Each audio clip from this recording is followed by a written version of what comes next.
வணக்கம். 7 Winstar technology. இப்போ பார்க்குற வீடியோ என்னென்னு பார்த்தீங்கன்னா, மல்டிமீட்டரை வச்சு நம்ம வந்து ஆம்பியர் ரீட் பண்ணி பார்க்க போகிறோம். ஆம்பியர் ரீட் பண்ணணும் அப்படின்னு சொன்னால், இப்போ நார்மலாக செக் பண்ணணும்னா, இப்போ நம்ம காமன் மைனஸில் பிளாக் வச்சுக்கிறோம். வோல்ட் ஓம்ஸ் ஆம்பியர் செக் பண்ணுறதுக்கு ரெட் கலர் வேறு யூஸ் பண்ணிடுவோம். இப்போ இதில் மில்லி ஆம்பியர் கான்செப்ட் தான் செக் பண்ண முடியும்.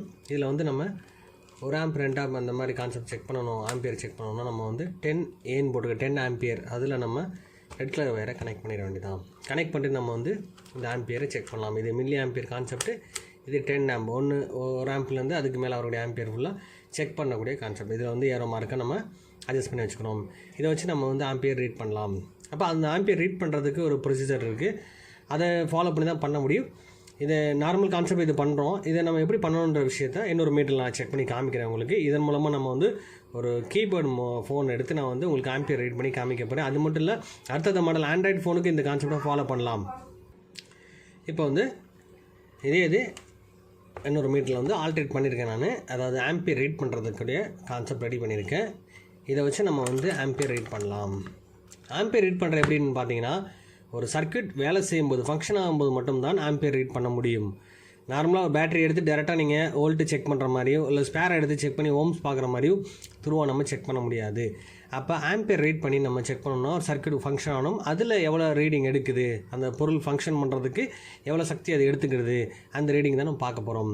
அப்போ நான் வந்து இதுக்கு தனியாக டயக்ராம் ரெடி பண்ணி வச்சுருக்கேன். ரெடி பண்ணிவிட்டு நான் வந்து இப்போ இதில் என்ன பண்ணியிருக்கேன், 2 ரோப்பை நம்ம வெளியில் எடுத்திருக்கோம். அதாவது ரெட்டு பிளாக் வயரை எடுத்திருக்கோம்.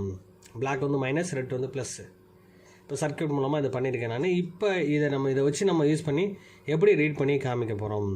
ஸோ இந்த விஷயங்கள் எப்படி சார் பண்ணுறீங்கன்னு கூட கேட்கலாம். நீங்கள் இதை ஃபுல்லாக தெரிஞ்சுக்கணும்னா நீங்கள் வந்து என்னோடய கிளாஸ், அதாவது ஆன்லைன் கிளாஸ் எடுத்துகிட்ருக்கேன். வாட்ஸ்அப்பில் கிளாஸ் பண்ணிகிட்ருக்கேன். அது யூடியூப்லேயும் ப்ரைவேட் வீடியோன்னு சொல்லி தனியாக கிளாஸஸ் கொடுத்துட்ருக்கேன். அது வேணும்னா நீங்கள் அதை ஃபாலோ பண்ணிக்கலாம். இப்போ நான் அதை வந்து எப்படி செஞ்சேன்னு விஷயத்தை விட எப்படி இதை செக் பண்ணுறது அதை பற்றி விஷயம் தான் இப்போ காட்ட போகிறேன் உங்களுக்கு. ஃபுல்லாக வீடியோ பாருங்கள். இதை வச்சு நம்ம ஆம்பியர் ரீட் பண்ணுற ஒரு மொபைல் டேட்டா இருந்தால் கூட என்ன மாதிரி ஃபங்க்ஷன் ஆகுது, எதனால ஃபங்க்ஷன் ஆகலை அப்படின்னு சொல்லி தெரிஞ்சுக்கலாம். எந்த சர்க்யூட் வேலை செய்யறதுனால ஆம்பியர் ரீடிங் எவ்வளோ எடுக்குதுன்னு சொல்லி தெரிஞ்சுக்கலாம். வாங்க வீடியோக்குள்ளே போகலாம். இப்போ நான் என்ன பண்ணியிருக்கேன்னா, ஒரு சைனா கீபேட் செல்ஃபோன் எடுத்திருக்கேன். அதில் நான் வந்து இந்த சப்ளை கொடுக்க போகிறேன். கொடுத்ததுக்கப்புறம் ரீடிங் எப்படி எடுக்குது அப்படின்னு சொல்லி தான் பார்க்க போகிறோம். இப்போ ஆம்பியர் ரீடிங் அந்த கான்செப்டில் வச்சுருக்கேன். நான் 10 ஆம்பில் வச்சுருக்கேன். பிளாக் ரெட் ஒயர் எடுத்துக்கிறேன். இதில் வந்து அதாவது ஆம்பியர் ரீடிங் கான்செப்ட் இது சர்க்யூட் மூலமாக பண்ணி நான் வந்து வெளியே அவுட்புட் எடுத்திருக்கேன். இதில் வந்து நான் ப்ளஸ் மைனஸ் எடுத்து நான் பற்ற வைக்க போகிறேன். பேட்டரி பாயிண்டில் ப்ளஸ் ஆர் மைனஸ் சால்விங் பண்ண போகிறேன். அப்போ இது ப்ளஸ் மைனஸ் சொல்லி ஃபஸ்ட்டு கன்ஃபார்ம் பண்ணிக்கோங்க, பார்த்துக்கோங்க.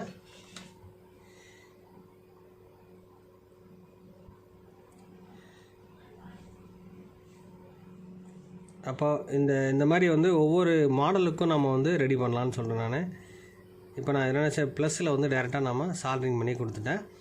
மைனஸ் அதேமாதிரி த்ரூவாக வந்து இதுலேயும் மைனஸில் சால்ட்ரிங் பண்ணி ப்ளஸ் ஆர் மைனஸு டேரெக்டாக வந்து நான் அந்த பேட்டரி பாயிண்டில் கொடுத்துட்றேன். அந்த மீட்டர்லேருந்து வெளியே எடுத்தோம் பார்த்திங்களா, அந்த லைனில் ப்ளஸ் மைனஸ் எடுத்து கொடுத்துட்டோம். ப்ளஸ் ஆர் மைனஸ் 10 வச்சாச்சு. இப்போ நம்ம வந்து ஃபோன் ஆன் பண்ணி பார்க்க போகிறோம். ரீடிங் எவ்வளோ காட்டுதுன்னு சொல்லி நான் உங்களுக்கு காமிக்க போகிறேன். இது பாருங்கள், நார்மலாக இருக்குது. இப்போ டேரெக்டாக கனெக்ட் பண்ணிட்டோம். சப்ளை உள்ளே போயிடுச்சு. போனதுக்கப்புறம் எவ்வளோ ரீடிங் எடுக்குதுன்னு பார்க்க போகிறோம். இப்போ நார்மலாக இருக்கும்போது எந்த ஃபங்க்ஷனால் த்ரூ சப்ளை போயிடுச்சு.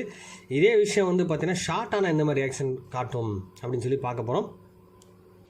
இப்போ என்ன பண்ணுறேன் பாருங்கள், இந்த பேட்டரி பாயிண்ட் ப்ளஸ் மைனஸ் இருக்குது பார்த்தீங்களா, டாய்ஸரை வச்சு நான் என்ன செய்ய போகிறேன், ப்ளஸ் ஆர் மைனஸை ஜாயின் பண்ண போகிறேன். இந்த மாதிரி ரீடிங் காட்டுதுன்னு பாருங்கள்.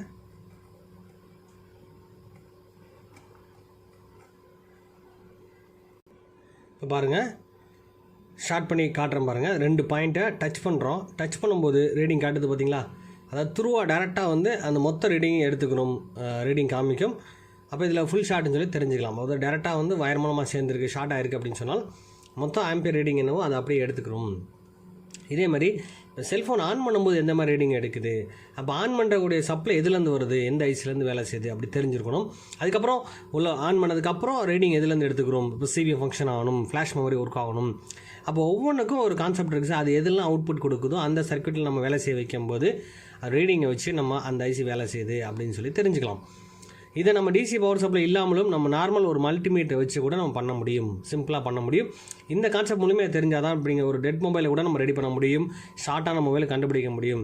அதேமாரி ஒரு டெட் மொபைலில் வந்து மொபைல் ஒர்க்கிங்கில் இல்லை அப்படின்னு சொன்னால், அதாவது அதில் என்னென்ன ஃபங்க்ஷன் எந்தெந்த ஐசியில் எந்தெந்த ஃபங்க்ஷன் அதுன்னு சொல்லி தெரிஞ்சுக்கிட்டால் மட்டும்தான் முழுமையாக நம்ம தெளிவாக பண்ண முடியும்னு சொல்ல வரேன். அப்போ மெயின் கான்செப்ட் ஓம்ஸ் பார்க்குற கான்செப்ட் ஒன்று இருக்குது, அதாவது வேல்யூ கான்செப்ட்டு, அடுத்து வோல்டேஜ் கான்செப்ட்டு, மூணாவது ஆம்பியர் கான்செப்ட். இந்த மூணுமே தெளிவாக தெரிஞ்சால் தான் நம்ம முழுமையாக எல்லா போர்டுமே ரெடி பண்ண முடியும். அது எந்த இடத்துல எவ்வளோ ஓம்ஸ் இருக்குது, இந்த சர்க்யூட்டில் என்ன ஓம்ஸ் இருக்குது, ஒவ்வொரு சர்க்யூட்டுக்கு தகுந்த மாதிரி அந்த ஓம்ஸ் வேல்யூ மாறும். அந்த அளவு என்னென்னு ஒவ்வொரு செக்ஷனும் தெரிஞ்சிருக்கணும். அதுக்கப்புறம் ஒவ்வொரு இடங்களுக்கும் என்னென்ன வோல்டேஜ் வரும், எந்த ஸ்பேர் வழியாக வரும் அப்படின்னு தெரிஞ்சிருக்கணும். அடுத்து மூணாவது அது ஃபங்க்ஷன் பண்ணுறதுக்கு எவ்வளோ ஆம்பியர் ஒவ்வொரு சர்க்யூட் எடுத்துக்கணும், அது தெரிஞ்சால் தான் முழுமையாக நம்ம சர்வீஸ் பண்ண முடியும். இப்போ இந்த ஃபோன் ஆன் பண்ணி எப்படி ரீடிங் காட்டுதுன்னு சொல்லி ஜஸ்ட்டு காட்ட போகிறேன், அதை ஃபாலோ பண்ணிக்கோங்க. இப்போ இந்த ஃபோன் ஆன் பண்ண போகிறோம். ஆன் பண்ண பாருங்கள், ரீடிங் எவ்வளோ எடுக்குதுன்னு பாருங்கள். 0.4 இருந்தது, 0.110 ஆயிடுச்சு. அதுக்கப்புறம் ஆன் ஆனதுக்கப்புறம் பாருங்கள், அதுக்கப்புறம் ஆம்பியர் ரீடிங் கூடுது. 0. அதாவது மில்லி ஆம்பியர் கணக்காக எடுத்துக்கிடுது. அப்போ அதுக்கப்புறம் பாருங்கள், ஆன் பண்ண செகண்ட்க்கு அப்புறம் பாருங்கள் அது குறைய ஆரம்பிச்சிடும். 0.1716 அந்த ஆம்பியரில் இருக்குது. அதுக்கப்புறம் 0.06 07 அந்த மாதிரி, அதாவது அந்த லைட்டிங் ஃபங்க்ஷனுக்கு ஒரு ஆம்பியர் எடுத்துக்கிறோம். அதுக்கப்புறம் ஆன் பண்ணுற ரிங்டோன் சவுண்டுக்கு ஒரு ஆம்பியர் எடுத்துக்கிறோம். இது மாதிரி ஒவ்வொரு ஆப்ஷனுக்கு தகுந்த மாதிரி ஆம்பியர் ரீடிங் எடுத்துக்கிறோம். அப்போ இது ஆல்ரெடி இது ஃபங்க்ஷன் பண்ணுறதுக்கு என்னென்ன விஷயம், எந்தெந்த ஐசி ஃபங்க்ஷன் அது மாதிரி தெரிஞ்சிருக்கணும். இப்போ டிஸ்பிளே ஒர்க் ஆகிறதுக்கு எந்த ஐசி வேலை செய்யும் அப்படின்னா கண்டிப்பாக CPU தான் வேலை செய்யும். அப்படின்னா CPU சரியாக ஃபங்க்ஷனாக இருக்கும். லைட்டிங் சர்க்யூட்டுக்கு எந்த ஐசி வேலை செய்யுது அதை பற்றி தெரிஞ்சிருக்கணும். யூஸ் அண்ட் பேஸ்ன்னு சொல்லுவோம்.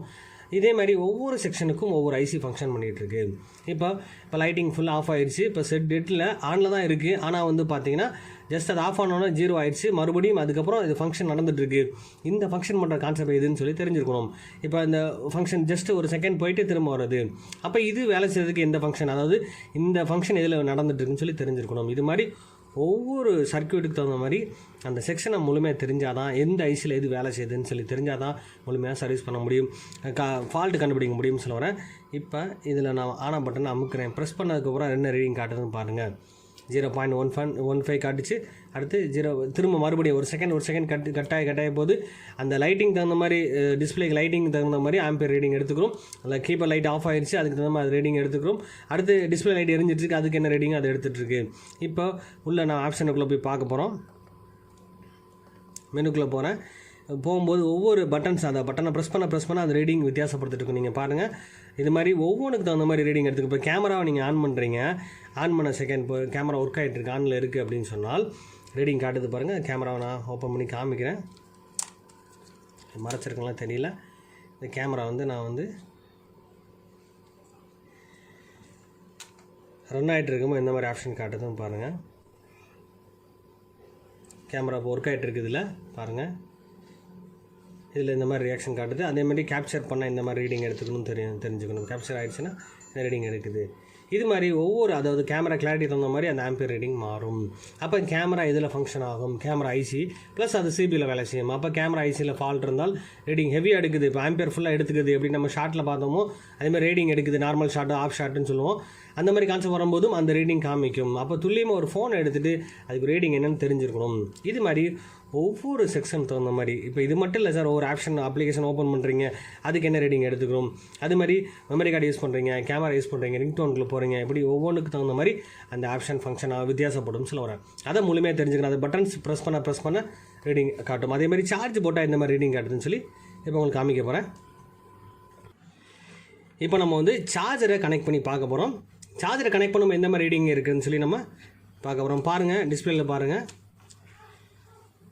மல்டிமீட்டரில் பாருங்கள் 0.35 சொல்லி காட்டுது. ஆம்பியர் கொஞ்சம் அதிகமாக எடுத்துக்கிறது, 300 mAh மேலே எடுத்துக்கிறது.